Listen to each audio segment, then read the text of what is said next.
Chapter 16 अपेक्षा की मां की मौत का सच। सभी लोग अंदर पहुंचे तो उन्होंने देखा कि वहां अमृता जी, विक्रम जी, विराट जी और हिमानी जी पहले से बैठे हुए थे।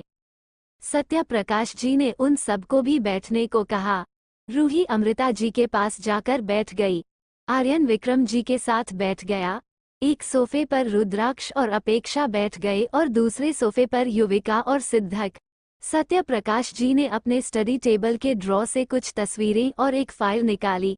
उन्होंने तस्वीरें अपेक्षा को दी और कहा, ये तुम्हारी माँ की कुछ तस्वीरें हैं। अपेक्षा ने उन तस्वीरों को देखते हुए कहा, ये तो मेरे जैसी दिखती हैं। सत्या प्रकाश जी बोले, हाँ। फिर विक्रम जी बोले, अब मैं तुम्हें बताता हूँ कि तुम्हारी माँ की मौत कैसे हुई। सब लोग खामोशी से उन्हें सुनने लगे। कई साल पहले राजस्थान में एक राज्य था उदयगढ़। हालांकि राजा महाराजाओं का राज अंग्रेजों के भारत छोड़ने के बाद खत्म हो चुका था, पर कुछ जगहों पर अब भी ऐसा होता था। उदयगढ़ के राजा थे भानु प्रताप राजावत, विक्रम जी के पिता। भानु प्रताप राजावत की 2 शादियां हुई थी। पहली शादी विक्रम जी की मां से हुई। विक्रम और विद्या दोनों जुड़वा भाई बहन थे, लेकिन जब वो दोनों 1 साल के थे तो उनकी मां चल बसी। भानु प्रताप जी राज्य के कामों में व्यस्त रहते थे, इसलिए उन्हें अपने बच्चों के लिए समय नहीं मिल पाता था। बहुत सोचने के बाद और सबकी सलाह से उन्होंने शांति देवी से दूसरी शादी की।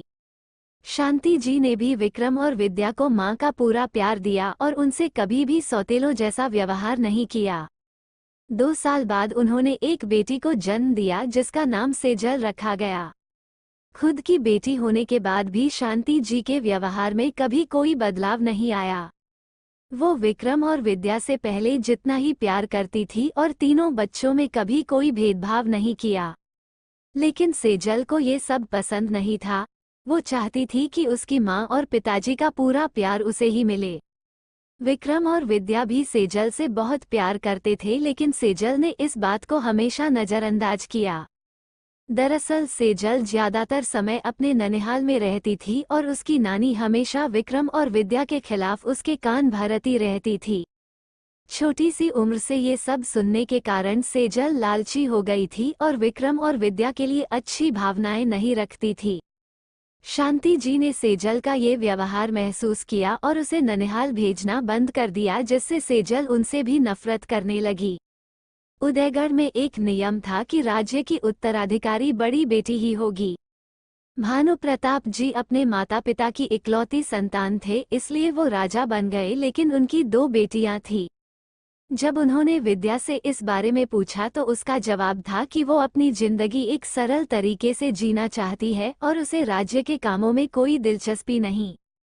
शांति जी जानती थी कि अगर सेजल को राज्य दिया गया तो बिल्कुल अच्छा नहीं होगा, इसलिए उन्होंने भानु प्रताप जी से कहा कि वो अगली पीढ़ी की पहली लड़की को अपना उत्तराधिकारी बनाएं, और भानु प्रताप जी को ये आइडिया अच्छा लगा। उन्होंने राज्य में घोषणा कर दी कि वो अपनी पहली पोती को ही उत्तराधिकारी बनाएंगे। विक्रम और विद्या आगे की पढ़ाई विदेश से पूरी करना चाहते थे। भानु प्रताप जी नए ख्यालों वाले इंसान से, इसलिए उन्होंने अपने दोनों बच्चों को विदेश भेजा, जबकि सेजल को पढ़ाई में कोई रुचि नहीं थी, इसलिए उसने शादी करने की इच्छा जताई। भानु प्रताप जी ने सेजल से कहा कि वो अपनी पसंद के लड़के से शादी कर सकती है, पर शर्त ये है कि लड़का उनकी ही जाति का होना चाहिए। सेजल का कहना था कि भानु प्रताप जी उसके लिए खुद एक योग्य वर ढूंढ सकते हैं। भानु प्रताप जी ने एक अच्छा परिवार देखकर सेजल की शादी करवा दी। शादी के 2 साल बाद सेजल का एक बेटा हुआ। इसी दौरान विक्रम की मानवी से सगाई हो चुकी थी और शादी होने वाली थी। जल्द ही विक्रम मानवी की शादी हुई और 1 साल बाद सिद्धक पैदा हुआ। सिद्धक के पैदा होने के 3 साल बाद सेजल ने एक और बेटे को जन्म दिया। फिर उसे पता चला कि वो दोबारा मां नहीं बन सकती, लेकिन उसका लालच कभी खत्म नहीं हुआ। विद्या की शादी मनोज से हो चुकी थी, लेकिन पता चला कि वो कभी मां नहीं बन सकती। ये सुनकर सेजल को थोड़ा सुकून मिला, लेकिन एक बार फिर मानवी प्रेग्नेंट थी और इस बार जुड़वा बच्चे होने वाले थे। सेजल ने मानवी पर नजर रखवानी शुरू कर दी। जिस दिन अपेक्षा और आर्यन पैदा होने वाले थे, उस दिन विक्रम और सिद्धक कुछ काम से दूसरे शहर गए थे। मानवी को हॉस्पिटल ले जाया गया। वहां शांति जी, घर की दाई माँ और सेजल मौजूद थी। थोड़ी देर बाद आर्यन का जन्म हुआ और उसके 15 मिनट बाद अपेक्षा का। अपेक्षा के पैदा होते ही शांति जी ने भानु प्रताप जी और विक्रम को फोन करके खुशखबरी सुनाई, क्योंकि इस पीढ़ी में वो इकलौती लड़की थी। महल में उत्सव की तैयारी हो रही थी। हॉस्पिटल में जब सब सो रहे थे तो सेजल अपेक्षा की ओर बढ़ी, लेकिन अपेक्षा जोर जोर से रोने लगी, जिससे मानवी की नींद खुली। दाई माँ महल वापस जा चुकी थी और शांति जी दूसरे कमरे में आर्यन के साथ थी। सेजल ने एक हाथ से अपेक्षा को पकड़ा हुआ था और उसके दूसरे हाथ में चाकू था। मानवी बोली, सेजल क्या करना चाहती हो तुम? मेरी बच्ची को मेरे पास दो। सेजल ने कहा, पहले तो सिर्फ इसका ही काम तमाम करना चाहती थी, लेकिन अब इसके साथ तुम भी मरोगी। मानवी ने सेजल के पीछे देखते हुए कहा, माँ प्लीज मेरे बच्ची को बचा लीजिए। सेजल ने घूम कर देखा तो पीछे कोई नहीं था। इतना मौका काफी था और मानवी ने सेजल के हाथ से अपेक्षा को खींच लिया और जोर जोर से चिल्लाने लगी, हेल्प हेल्प। चीखने की आवाज सुनकर शांति जी कमरे में आई और सेजल के हाथ में चाकू देखकर उन्होंने उससे पूछा, सेजल क्या हरकत है ये, क्या करना चाहती हो तुम? सेजल बोली, जो मेरा है मैं बस उसे लेना चाहती हूँ। ये पूरा राज्य सिर्फ मेरा है और मेरे बाद मेरे बच्चों का होना चाहिए, लेकिन उसके लिए इस लड़की को मरना होगा। मेरी माँ होकर तुम्हें मेरी ही फिक्र नहीं है। चुपचाप इस कमरे से बाहर चली जाओ, वरना मैं भूल जाऊंगी कि तुम मेरी माँ हो।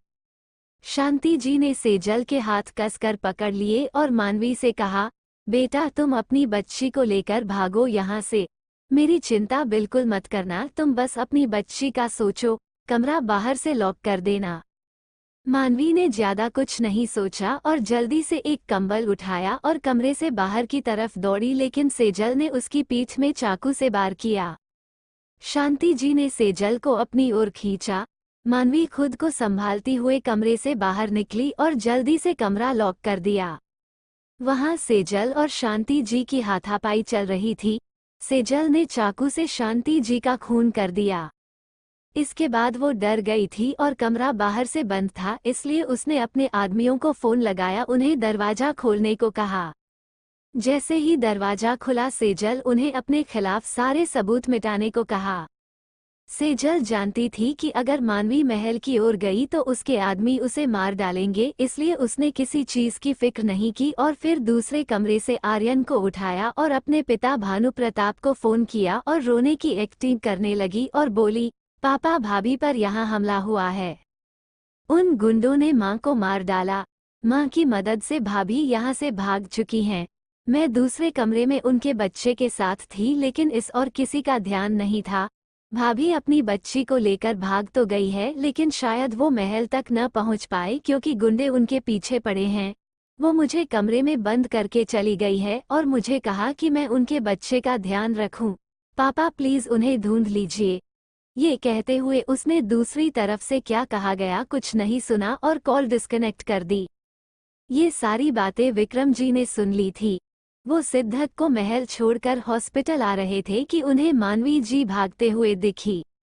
मानवी जी ने उन्हें सब समझाया और सीधा महल चलने को कहा, लेकिन विक्रम जी ने कहा कि ऐसा हो सकता है कि सेजल ने सब कुछ प्लान किया हो, इसलिए उन्होंने सेजल को अपनी कार में बिठाकर एक होटल की तरफ भेज दिया।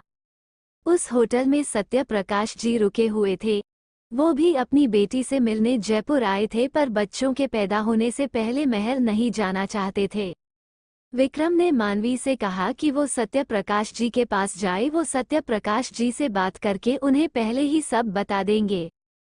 मानवी ने विक्रम से कहा कि उनका बेटा अभी भी हॉस्पिटल में है, इसलिए पहले वो उसे बचाए। विक्रम ने मानवी को अपनी कार में बिठाया और सत्य प्रकाश की को कॉल करके सिर्फ इतना कहा कि वो होटल में नीचे पार्किंग एरिया में आए, एक जरूरी काम है। फिर विक्रम हॉस्पिटल के अंदर आए। वहां उन्होंने सेजल को फोन पर बात करते हुए सुना। उन्हें गुस्सा तो बहुत आया, लेकिन खुद को कंट्रोल करते हुए उन्होंने सेजल के सामने बहुत दुखी होने का नाटक किया और बहुत जिद करने के बाद उसे महल वापस भेज दिया। सेजल के जाने के बाद विक्रम जी ने चेक करवाया कि इतना सब होने के बाद भी नर्स और डॉक्टर्स कहाँ थे, यहाँ तक कि हॉस्पिटल की सिक्योरिटी तक गायब थी। तो पता चला इसमें सेजल का हाथ था, क्योंकि ये हॉस्पिटल उसी के पति का था और वो भी सेजल की तरह लालची, बहुत लालची था। हॉस्पिटल से सारे प्रूफ इकट्ठे करने के बाद विक्रम आर्यन को लेकर सत्य प्रकाश जी के पास पहुंचे। तब तक मानवी उन्हें सब कुछ बता चुकी थी। जब सत्य प्रकाश जी ने मानवी को इस हालत में देखा तो उन्हें विक्रम पर बहुत गुस्सा आया, लेकिन मानवी ने समझाया कि उसने विक्रम को आर्यन को लाने भेजा है। फिर मानवी ने उन्हें सारी बात समझाई कि क्यों सेजल उसकी बेटी को मारना चाहती थी और शांति जी की मदद से वो बचने में कामयाब हो पाई। विक्रम ने वहां पहुंचकर सबको बताया कि शांति जी की मौत हो चुकी है, सेजल ने उन्हें मार डाला। ये सुनकर मानवी को झटका लगा। उसने विक्रम से प्रार्थना की कि शांति जी की बेटी होने के नाते सेजल को छोड़ दिया जाए और वो नहीं चाहती कि सेजल को इस बात की भनक भी लगे कि वो मानवी अपनी बेटी को बचाने में कामयाब रही। मानवी चाहती थी कि सेजल को सजा सिर्फ अपेक्षा ही दे। उसने अपने दोनों बच्चों के नाम चुने, आर्यन और अपेक्षा। मानवी को पता था वो अब ज्यादा देर जिंदा नहीं रहेगी, इसलिए उसने विक्रम जी से कहकर अपने दोनों बच्चों के साथ कुछ तस्वीरें खींची। फिर सत्य प्रकाश जी से कहा कि अपेक्षा को वो अपने साथ ले जाएं और सही समय आने से पहले किसी को भी उसकी पहचान न बताएं। विक्रम का कहना था कि तीनों बच्चे साथ रहने चाहिए, इसलिए वो उदयगढ़ छोड़कर हमेशा के लिए मुंबई आ जाएंगे। लेकिन मानवी नहीं मानी और उन्हें अपनी कसम दे दी और फिर हमेशा के लिए अपनी आंखें बंद कर दी। सुबह होते ही चुपके से मानवी का अंतिम संस्कार करवाया गया। सत्या प्रकाश जी अपेक्षा को लेकर मुंबई आ गए और विक्रम जी आर्यन को लेकर महल जाकर उन्होंने सबको ये बताया कि मानवी और अपेक्षा का उन्हें कुछ पता नहीं चला। पूरे उदयगढ़ में दुख का माहौल था। सेजल ये सोचकर खुश थी कि उसके आदमियों ने मानवी और इसकी बेटी को मार दिया है और अब भानु प्रताप जी अपना राज्य उसी के नाम कर देंगे, क्योंकि विद्या को प्रॉपर्टी से कोई मतलब नहीं था और उनकी दूसरी बेटी सेजल ही थी। इसी खुशी में वो अपने ससुराल वापस आ गई, क्योंकि वो इस गम के माहौल में अपना मूड खराब नहीं करना चाहती थी। सेजल के जाने के बाद विक्रम जी ने सबूतों के साथ सारी सच्चाई भानु प्रताप जी को बताई और उन्हें ये भी कहा कि शांति जी के वास्ते वो सेजल से कुछ न कहें। भानु प्रताप जी को सच जानकर गहरा धक्का लगा और उन्होंने कुछ नहीं कहा। कुछ दिनों बाद भानु प्रताप जी की मौत हो गई थी। उन्होंने अपनी वसीयत बनाई थी, लेकिन उनके वकील ने कहा कि ये वसीयत सबको तभी बताई जाएगी जब आर्यन 18 साल का हो जाएगा, लेकिन तब तक राजा विक्रम ही होंगे। ये सब सुनकर सेजल को गुस्सा तो बहुत आया, लेकिन वो बिना वसीयत सुने कुछ कर भी नहीं सकती थी।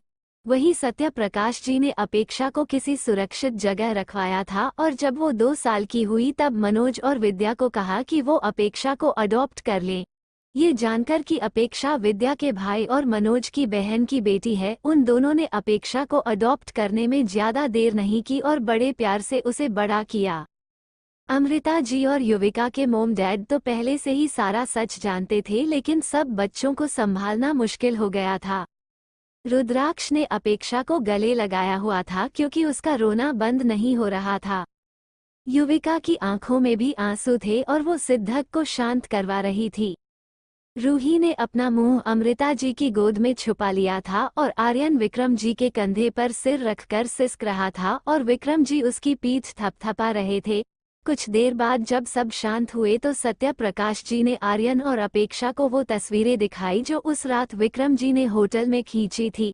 अपेक्षा ने अपने मन में सोचा, मेरी बुआ और भूमिका दोनों एक जैसी ही हैं, प्रॉपर्टी के लिए जान तक ले सकती हैं, पर मैं अपनी माँ के कातिल को ऐसे कैसे जाने दे सकती हूँ, उन्हें सजा देना बहुत जरूरी है।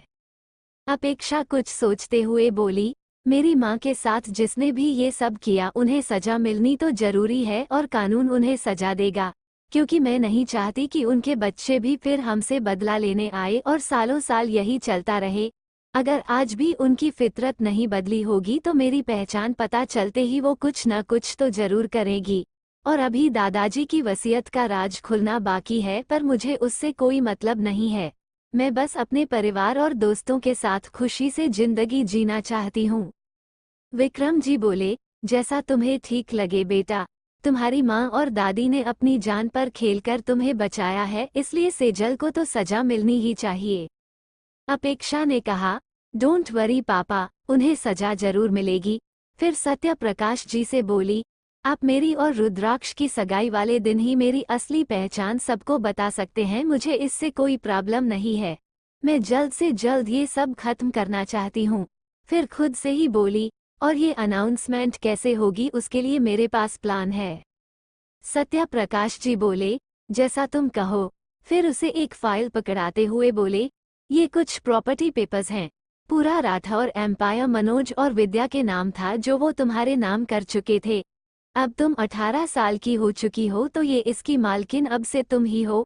फिर एक दूसरी फाइल विक्रम जी को देते हुए बोले, जब मेरी कंपनी लॉस में चल रही थी तब मानवी ने अपनी प्रॉपर्टी मेरे नाम कर दी थी, इसलिए अब मैं इस प्रॉपर्टी को सिद्धक और आर्यन के नाम कर चुका हूँ।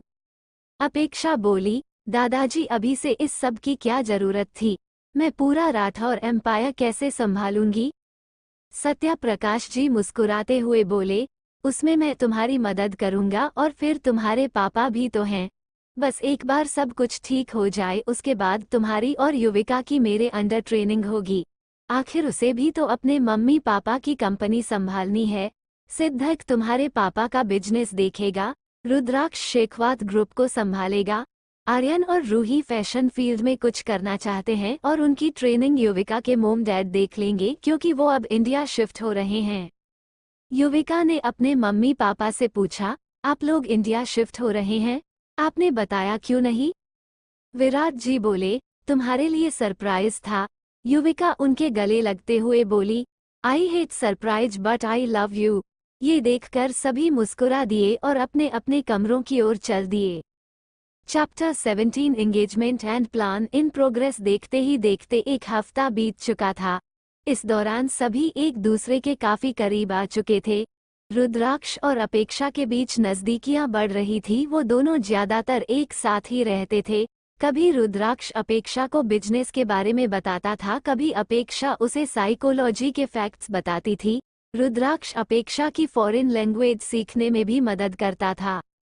रूही और आर्यन अपने साथ साथ एक दूसरे की फीलिंग्स को लेकर भी श्योर थे, लेकिन एक दूसरे से कह नहीं रहे थे।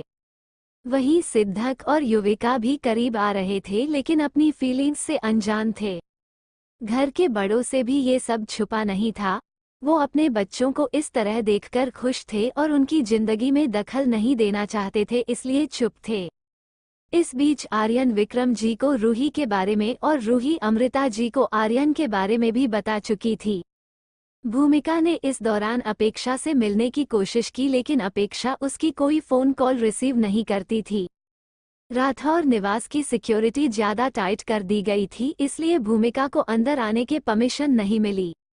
सिक्योरिटी की ओर से उसे ये बताया गया कि राठौर निवास में रुद्राक्ष अपेक्षा की सगाई की तैयारियां हो रही है और अभी कुछ खास मेहमान यहीं रुके हुए हैं, तो किसी का भी अंदर आना ठीक नहीं है। ये सुनकर भूमिका बस दांत पीस कर रह गई। उसने सोशल मीडिया में रुद्राक्ष और अपेक्षा की तस्वीरें देखी थी जो युविका, रूही, आर्यन और सिद्धक ने शेयर की थी। अपेक्षा ने भूमिका के घर इनविटेशन भिजवा दिया था और उसे और अंशुमन जी को आने के लिए कहा था। एक इनविटेशन पार्थ के घर भी भेजा गया जिसने उसे सपरिवार आने को कहा गया था। भूमिका एक मिडिल क्लास जिंदगी जी रही थी, वहीं पार्थ तोमर एक अमीर परिवार से था, पर अपेक्षा, रुद्राक्ष नहीं। इसीलिए वो अपेक्षा को अप्रोच कर रहा था, लेकिन उसका और भूमिका का ये प्लान फेल हो गया था। इसलिए इस एक हफ्ते में उन्होंने एक नई तरकीब सोची। उन्होंने 4 मोटे तगड़े आदमियों को पैसे देकर खरीद लिया और होटल का एक कमरा भी बुक करवाया। अब उन्होंने ऐसा क्यों किया ये तो आगे पता चलेगा। आज रुद्राक्ष और अपेक्षा की सगाई वाला दिन था। पूरी घर में चहल पहल थी। सगाई का फंक्शन एक होटल में रखा गया था। होटल की सिक्योरिटी भी काफी टाइट थी। अपेक्षा ने पहले ही सबको अलर्ट रहने को कहा था ताकि कोई परेशानी न हो। एक प्लान भी तैयार किया गया था। सुबह सुबह पहले राठौर निवास में पूजा हुई जिसमें अमृता जी ने अपेक्षा को खानदानी कंगन दिए। हार और कुंडल तो वो पहले ही दे चुकी थी। विक्रम जी ने भी रुद्राक्ष को गले की चैन और हाथ का एक कड़ा दिया जो अपेक्षा के जन्म से पहले ही उसकी मां ने बनवाया था उसके होने वाले पति के लिए। अपेक्षा के लिए भी ये सब कुछ नया था क्योंकि उसकी पिछली जिंदगी में ऐसा कुछ नहीं हुआ था। शाम का समय था। अपेक्षा अपने कमरे में तैयार हो रही थी। उसने रेड कलर का लहंगा पहना हुआ था, गले में नेकलेस, माथे में मांगटिका और कानों में झुमके पहने थे। युविका ने उसके बाल बिल्कुल स्ट्रेट कर दिए और उन्हें खुला छोड़ दिया। रूही उसका मेकअप कर रही थी। बिल्कुल हल्का सा मेकअप और लाइट रेड लिपस्टिक उसकी खूबसूरती में चार चांद लगा रहे थे। उसके दोनों हाथों में अमृता जी के दिए हुए खानदानी कंगन थे। वहीं युविका और रूही दोनों ने हरे रंग एक एक जैसे लहंगे पहने थे। दूसरी तरफ रुद्राक्ष तैयार हो रहा था। उसने ब्राइट रेड कलर का 2 पीस सूट पहना था। वहीं सिद्धक और आर्यन दोनों ने ब्लैक कलर का कोट पैंट पहना था। रुद्राक्ष और अपेक्षा के तैयार होने के बाद सभी होटल चल दिए। वहां पहुंचकर अपेक्षा, रुद्राक्ष, आर्यन, रूही, युविका और सिद्धक एक वीआईपी रूम में चले गए। वहां जाकर वो अपना प्लान डिस्कस कर रहे थे। अपेक्षा ने किसी को फोन किया। थोड़ी देर बाद एक बॉडीगार्ड वहां आया और उसने रुद्राक्ष को एक छोटा सा बैग पकड़ाया जिसे देखकर कमरे में मौजूद सभी के चेहरों पर एक मुस्कुराहट आ गई। सभी मेहमानों के आ जाने के बाद रुद्राक्ष और अपेक्षा को नीचे बुलाया गया। रुद्राक्ष अपेक्षा का हाथ पकड़कर उसे नीचे ले गया और बाकी चारों भी उनके पीछे चल दिए। रुद्राक्ष और अपेक्षा दोनों स्टेज पर खड़े थे। रूही अपने हाथ में अंगूठी का डिब्बा पकड़े हुए रुद्राक्ष के साइड में खड़ी हो गई और आर्यन अपेक्षा के बगल में। सिद्धक भी आर्यन के पास चला गया और युविका रूही के फोटोग्राफर सबकी फोटोज क्लिक कर रहे थे। रुद्राक्ष और अपेक्षा ने रिंग्स एक्सचेंज की और सबने क्लैपिंग की और हूटिंग करने लगे। वहीं भूमिका गुस्से में लाल हो गई और उसकी पकड़ पार्थ के हाथ में कस गई। पार्थ ने उसकी ओर देखा और कहा, कंट्रोल योरसेल्फ। सत्य प्रकाश जी, विक्रम जी, अमृता जी और युविका के मम्मी पापा एक एक करके स्टेज पर आए और फोटोज खींचवाई। फिर सबकी एक साथ ग्रुप फोटो क्लिक करवाई। फोटो सेशन के बाद सभी लोग खाना खाने जा चुके थे क्योंकि इसके बाद सत्य प्रकाश जी एक अनाउंसमेंट करना चाहते थे। सभी मेहमान खाना खाने जा चुके थे। घर के बड़े भी खाना खाने जा चुके थे। सिद्धक, आर्यन और रुद्राक्ष ने युविका, रूही और अपेक्षा को एक जगह बैठने को कहा और वेटर को जूस के ग्लास लाने को कहा और खुद खाना लेने चले गए। 2 मिनट बाद रूही और युविका वॉशरूम चली गई जबकि अपेक्षा वहीं बैठी हुई थी। मौका देखते ही पार्थ और भूमिका अपेक्षा के पास आए और उसे उसकी सगाई पर बधाइयां देने लगे। भूमिका बोली, सगाई की बहुत बहुत बधाई हो अपेक्षा। पार्थ बोला, मेरी तरफ से भी। मैं आशा करता हूँ कि तुम और रुद्राक्ष हमेशा खुश रहो। उनकी एक्टिंग देखकर अपेक्षा का मन उल्टी करने को हो रहा था लेकिन वो अपने चेहरे पर एक प्यारी सी मुस्कुराहट लाते हुए बोली, तुम दोनों का बहुत बहुत थैंक यू। तुम दोनों ने खाना खाया? भूमिका बोली, नहीं, हम चाहते थे कि तुम्हारे साथ एक टोस्ट हो जाए। अपेक्षा बोली, सॉरी बट मैं अल्कोहल नहीं लेती, शायद टॉलरेट न कर पाऊं और फिर दादाजी भी गुस्सा होंगे। पार्थ बोला, अल्कोहल तो हम भी नहीं लेते। भूमिका फ्रूट पंच की बात कर रही है। ये कहकर पार्थ ने एक वेटर को बुलाया और ट्रे में से एक ग्लास उठाकर अपेक्षा के हाथ में दिया। फिर वेटर वहां से चला गया। अपेक्षा उस जूस को पीने ही वाली थी कि आर्यन वहां आया और बोला, तुम अकेली क्यों खड़ी हो यहाँ, बाकी सब कहाँ है? अपेक्षा बोली, रुद्र और सिद्धक भैया तो तुम्हारे साथ ही थे और रूही और युवी अपनी ड्रेस ठीक करने वॉशरूम गई हैं। आर्यन बोला, ओके, ये अकेले अकेले क्या पी रही हो? ये जो तुम्हारे मेहमान खड़े हैं उन्हें भी तो कुछ दो। ये कहकर उसने एक वेटर को बुलाया और उससे रुद्राक्ष और अपेक्षा के लिए जूस लाने को कहा। उन दोनों को जूस देने के बाद आर्यन अपेक्षा से ये बोलकर वहां से निकल गया कि वो बाकी सबको बुलाने जा रहा है। अपेक्षा ने पार्थ और भूमिका के ग्लास से ग्लास मिलाया और बोली, चीयर्स, और एक ही सांस में पी गई। वहीं भूमिका और पार्थ ने भी एक सांस में जूस पिया और भूमिका अपने मन में सोचने लगी, अपेक्षा बस कुछ देर और फिर तुम अपने होश खो बैठोगी और ऐसी हरकतें कर बैठोगी कि दादाजी तुम पर गुस्सा हो जाएंगे। पार्थ अपने मन में सोच रहा था कि पार्टी में तुम जो हंगामा करोगी उसके बाद हम तुम्हें इस होटल एक रूम में भेज देंगे जहां हमारे 4 आदमी तुम्हारा इंतजार कर रहे हैं। सुबह तुम्हारे कमरे के दरवाजे पर रिपोर्टर्स होंगे और उसके बाद जो करेंगे तुम्हारे दादाजी करेंगे। वहीं अपेक्षा अपने मन में सोच रही थी, कैसे बेवकूफ हैं ये दोनों। एक परफेक्ट प्लान बनाकर और ये सोचकर कि मैं इनके जाल में फांस जाऊंगी, इस बात का ध्यान रखना तो भूल ही गए कि ये होटल राठौर एम्पायर की ही प्रॉपर्टी है और यहाँ हर चीज पर हमारी नजर है और यहाँ का स्टाफ कभी हमसे गद्दारी नहीं करेगा। अपेक्षा ने उन दोनों से कहा, तुम दोनों कुछ खा पी लो, मैं देख कर आती हूँ कि ये सब रह कहाँ गए हैं। ये कहकर अपेक्षा वॉशरूम वाली साइड में चली गई जहां रूही और युविका उसका इंतजार कर रही थी। युविका बोली, सब ठीक तो रहा ना? उन्हें तुझ पर शक हुआ क्या? अपेक्षा बोली, सच कहूँ तो मुझे कुछ समझ नहीं आ रहा था कि क्या करूँ, लेकिन आर्यन भाई ने सब संभाल लिया। चलो अब जल्दी से कुछ खा लेते हैं। युविका और रूही ने सिर हिलाया और वापस आकर अपनी जगह बैठ गए। थोड़ी देर बाद रुद्राक्ष, आर्यन और सिद्धक भी खाना लेकर आ गए। सबने अपना खाना खत्म किया और वापस हाल में आ गए। सत्य प्रकाश जी स्टेज पर आए, उनके दाईं तरफ रुद्राक्ष अपेक्षा खड़े थे और बाईं तरफ विक्रम जी। वो माइक हाथ में लेते हुए बोले, मेरी पोती अपेक्षा की सगाई में आने के लिए आप सभी का बहुत बहुत धन्यवाद। आज रुद्राक्ष और अपेक्षा की सगाई करके हमने उनका रिश्ता पक्का कर दिया है, लेकिन शादी की कोई जल्दी नहीं है। अभी रुद्राक्ष को भी अपना बिजनेस संभालना है और अपेक्षा भी अपनी पढ़ाई पूरी करेगी। आखिर मेरी इकलौती पोती होने के नाते उसे पूरा राठौर एम्पायर संभालना है। सत्य प्रकाश जी के इतना कहते ही भूमिका अपना आपा खो चुकी थी। ड्रग्स ने अपना असर दिखाना शुरू कर दिया था, जिसे देखकर स्टेज पर खड़ी अपेक्षा के चेहरे पर एक छोटी सी स्माइल आ गई। भूमिका अपनी जगह से खड़ी हुई और जोर से चिल्लाई, अगर ये आपकी इकलौती पोती है तो मैं क्या हूँ? आपने आज तक मुझे कभी अपनी पोती नहीं कहा, यहाँ तक कि मुझे देखते तक नहीं है, लेकिन इसमें मेरी क्या गलती है? मैं आपका अपना खून हूँ, इसके बावजूद आपने अपेक्षा को अडॉप्ट किया, क्यों?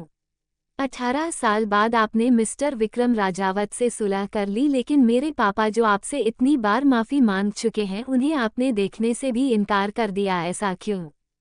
भूमिका के इस तरह बोलने से सब उसे देखने लगे, क्योंकि भूमिका सबके सामने बहुत सीधी और समझदार बनने का नाटक करती थी, पर आज वो बहुत अजीब हरकतें कर रही थी। वो ढंग से खड़ी भी नहीं हो पा रही थी और बार बार इधर उधर लटक रही थी। सत्य प्रकाश जी गुस्से से भूमिका से बोले, किसने कहा कि अपेक्षा एडोप्टेड है? अपेक्षा विक्रम और मानवी की बेटी है, आर्यन की जुड़वा बहन। और तुम कह रही हो कि मैंने तुम्हारे बाप को देखना तक पसंद नहीं किया, तो उसका कारण उसका लालच ही है।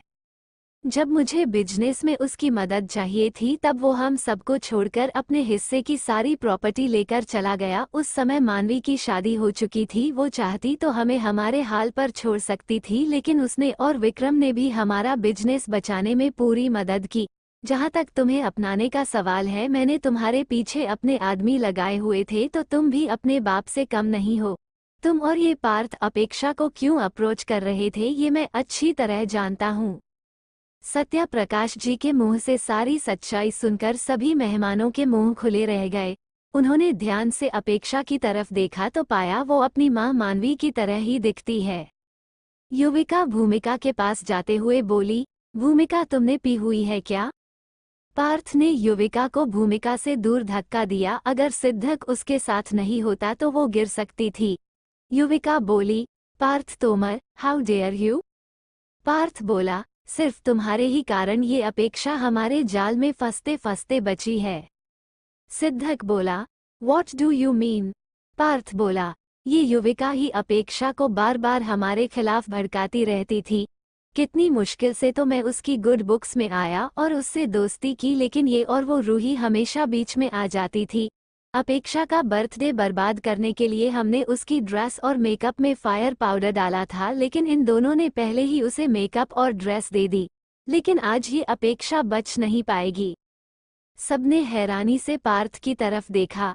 अपेक्षा से तो हंसी कंट्रोल नहीं हो रही थी, इसलिए उसने रुद्राक्ष के सीने में मुंह छिपा लिया।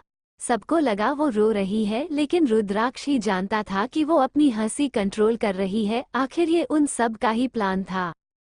फ्लैशबैक सगाई से 2 दिन पहले अपेक्षा, रुद्राक्ष, आर्यन, रूही, सिद्धक और युविका अपेक्षा के फ्लो वाले स्टडी रूम में बैठे थे। रुद्राक्ष बोला, मेरे सेक्रेटरी वेदांत ने पार्थ और भूमिका पर नजर रखी थी। उसने पता किया है कि पार्थ और भूमिका ने 4 हटे कट्टे आदमी खरीद रखे हैं। उसे उन दोनों के ड्रग्स और फायर पाउडर खरीदने के सबूत भी मिल गए हैं। अपेक्षा बड़े आराम से बोली, जिस होटल में हमारी सगाई का फंक्शन होगा, मुझे वहां से पता चला है कि पार्थ ने अपने नाम पर वहां एक रूम बुक किया हुआ है और वहां के एक वेटर को खरीदने की कोशिश की है। क्योंकि मैं ही अभी होटल को मैनेज कर रही हूँ as a first step of learning business, तो उस वेटर ने तुरंत मुझे इस बारे में इन्फॉर्म किया। तो मैंने उससे कहा कि वो उनकी बात मानने का नाटक करे और पल पल की खबर मुझे दे। जब उस वेटर ने पार्थ की बात मानी तो पार्थ ने उसे वही ड्रग दी है जो उसने भूमिका के साथ खरीदी थी, और वेटर से बोला कि सफाई वाले दिन पार्थ का इशारा मिलते ही वो ये ड्रग जूस में मिलाकर मुझे दे दें। इस काम के लिए पार्थ ने उस वेटर को अच्छी खासी रकम दी है। रूही ये सुनकर गुस्से से बोली, और तू ये बात हमें इतनी आराम से बता रही है जैसे ये हलवा है। युविका बोली, और नहीं तो क्या, इसी होटल में रूम बुक करवाना, 4 आदमियों को हायर करना, फिर एक वेटर को खरीद कर तुझे ड्रग्स देने का प्लान करना, इसका मतलब समझ रही है न तू? सिद्धक बोला, इन दोनों में और हमारी बुआ में ज्यादा अंतर नहीं है। प्रॉपर्टी के लिए ये लोग किसी भी हद तक गिरने को तैयार हैं। आर्यन बोला, तो अब प्लान क्या है? रुद्राक्ष बोला, प्लान ये है कि हम सब पार्टी में अलर्ट रहेंगे। हर जगह कैमरा लगे होंगे जिससे भूमिका और पार्थ की हरकतें रिकॉर्ड हों, बस कुछ जगह को छोड़कर, जैसे वॉशरूम वाली साइड, हाल से बाहर जाने का रास्ता और पार्किंग एरिया। अपेक्षा बोली, जब भूमिका और पार्थ वो ड्रग्स वाली ड्रिंक मुझे देंगे, उनके हिसाब से तो उसमें ड्रग होगी, लेकिन रियल में वो बस प्योर फ्रूट जूस होगा। तब तुम सब में से कोई वहां आकर उन दोनों को भी जूस देना। उस जूस में हम ऐसी ड्रग डालेंगे जिसे पीकर इंसान सच बोलेगा, और आगे जो होगा वो पार्थ और भूमिका के हाथ में है। रुद्राक्ष बोला, फिर उनके किए के सारे सबूत हमारे पास होंगे और हम उन दोनों को जेल भेज देंगे। अंशुमन अंकल तो कुछ कर पाएंगे नहीं, और पार्थ की फैमिली भी शेखावत, राठौड़ और राजावत फैमिली के अगेंस्ट जाना पसंद नहीं करेगी, इसलिए वो लोग पार्थ और भूमिका की कोई मदद नहीं कर पाएंगे। सभी को ये प्लान पसंद आया, लेकिन वहां बैठा हुआ कोई इस प्लान से खुश नहीं था और दूसरा प्लान सोच रहा था। सगाई वाले दिन बॉडीगार्ड ने छोटे से बैग में सच बोलने वाली ड्रग रुद्राक्ष को पकड़ाई और चला गया। जो ड्रिंक पार्थ ने अपेक्षा को दी थी उसमें कुछ नहीं था, बल्कि जो ड्रिंक वेटर आर्यन के कहने पर लाया उसमें ड्रग्स थी, जिसका असर अब भूमिका और पार्थ पर हो रहा था। प्रेजेंट आर्यन बोला, हम जानते हैं कि तुमने अपेक्षा को जो गिफ्ट्स दिए उसमें फायर पाउडर था, और आज जो हरकत करने का तुम सोच रहे थे वो भी हम अच्छी तरह जानते हैं।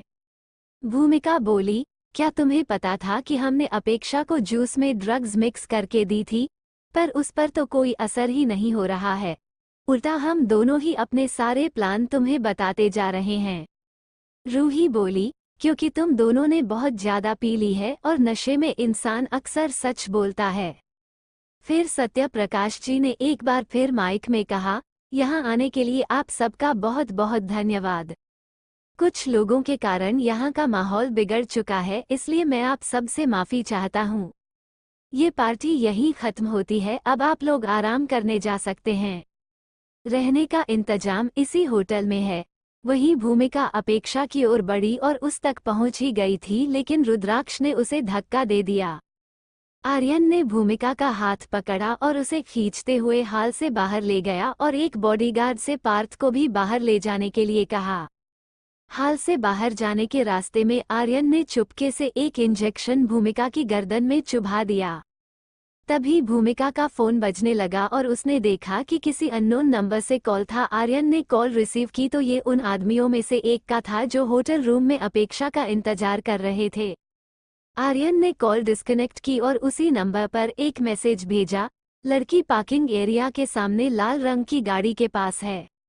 बिना किसी की नज़र में आए उसे अंदर ले जाना, फिर उसने भूमिका को गाड़ी के पास किसी बेकार चीज की तरह फेंक दिया। तब तक बॉडीगार्ड भी पार्थ को लेकर आ चुका था। आर्यन ने उससे कहा, तुम जानते हो ना कि तुम्हें क्या करना है? गार्ड ने हाँ में सिर हिलाया तो आर्यन बोला, काम अच्छे से करना और सारे सबूत अच्छी तरह साफ हो जाने चाहिए। इसके बाद वो हॉल में आया तो उसने बताया कि वो पार्थ और भूमिका को पार्किंग एरिया में छोड़कर आया तो उनके ड्राइवर ने बताया कि वो घर जा रहा है और पार्थ भूमिका ने इसी होटल में एक रूम बुक किया हुआ है, इसलिए मैंने अपने बॉडीगार्ड से कहकर उन दोनों को वहां भिजवा दिया है। आर्यन ने ये बात ऐसे कही कि किसी को भी उस पर शक नहीं हुआ। सत्य प्रकाश जी बोले, रात बहुत हो चुकी है, तुम लोग थक गए होंगे, जाओ जाकर आराम करो, सब अपने अपने कमरों में ही जाना, इसीलिए तुम्हारे लिए अलग कमरे बुक किए हुए हैं। ये राठौर निवास नहीं है कि तुम हर सुबह एक दूसरे के कमरों में पड़े मिलोगे। सबने चौंकते हुए सत्य प्रकाश जी को देखा तो विक्रम जी बोले, तुम्हें क्या लगा कि तुम्हारी हरकतें हम नहीं देख रहे? हमारी नज़र चारों तरफ है। ये सुनकर सभी बच्चे सीधे अपने कमरों में भागे और सभी बड़े हंसने लगे। आर्यन अपने कमरे में आया। अंदर आते ही उसके चेहरे पर एक शैतानी हंसी आ गई। वो खुद से ही कहने लगा, पार्थ और भूमिका, अब तुम दोनों को कोई नहीं बचा सकता। कल सुबह के लिए सरप्राइज तुमने खुद रेडी किया था और बाकी का हम सबने मिलकर सोचा है। तुम्हारे ही कारण पिछली जिंदगी में मेरी बहन एक दर्द भरी मौत मरी। मेरे पिता सारी जिंदगी अपनी बेटी को देखने के लिए तरसते रहे और जब उन्हें पता चला कि वो मर चुकी है वो भी हार्ट अटैक से गुजर गए। हमारे पिता ने हम दोनों भाइयों को कभी माँ की कमी महसूस नहीं होने दी, लेकिन तुम्हारे कारण वो हमें हमेशा के लिए छोड़कर चले गए। उसके बाद जब हमने अपनी बहन के लिए इंसाफ मांगा तो तुमने हम दोनों भाइयों को भी मरवा दिया, लेकिन देखो ना, मुझे एक दूसरा मौका मिला और इस बार कहानी बदल चुकी है। मेरे पापा और हम दोनों भाई अपेक्षा से मिल चुके हैं। अपेक्षा भी इस बार सेंसिटिव और समझदार हो गई है और उसे एक डिजर्विंग पार्टनर मिला है। इस बार तुम दोनों मौत से भी बुरी जिंदगी जियोगे, जहां मरना ही तुम्हारे पास आखिरी ऑप्शन होगा। ये कहकर आर्यन ने अपने कपड़े उठाए और बाथरूम में चला गया। सब सो चुके थे, लेकिन अगली सुबह काफी कुछ बदलने वाला था।